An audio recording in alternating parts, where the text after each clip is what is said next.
હમણાં સાગર મને કહેતો હતો કે હવે 2025 થી શાંતિ છે અમુક હું તો માના મંદિરમાં ઉભો તો ને એટલે માફી માંગી હતી, બાકી હવે વયાવો મોરે મોરો મારી દો તો માનું મરદના દીકરા છો. મિત્રો, અત્યારે સોશિયલ મીડિયામાં દેવાયત ખવાડ વર્સિસ બ્રિજરાજ ગઢવીનું બહુ ચાલી રહ્યું છે. એકબીજાને મોરો દેવાની વાત ચાલી રહી છે. પણ અમારા એક આઈસીયુના દર્દી જે દરબાર છે, બાપુ છે, અને અમે એને આઈસીયુમાં લાંબો સમય રહેવાથી આઈસીયુ સાયકોસિસ નામની બીમારી થઈ છે. અને એ આઈસીયુ સાયકોસિસમાંથી એને બહાર લાવવા અમે અમારો હોસ્પિટલનો સ્ટાફ એવી મહેનત કરીએ કે એને મજા આવે એવી વસ્તુઓ કરી.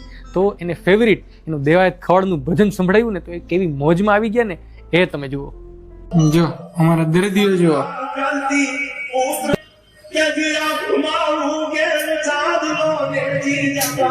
વાહ બાપુ વાહ. એકવાર મોજે મોજ કરી દો. કરી નાખો, હાથ ઉપર કરીને કયો હાલો.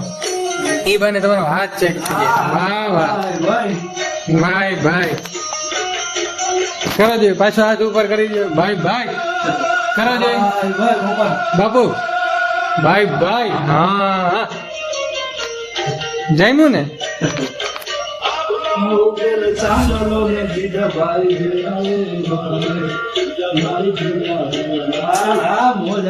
ફરી મળીશું આગળના વિડીયો. ત્યાં સુધી બધાને મારા સીતારામ, જય માતાજી અને જય શ્રી કૃષ્ણ.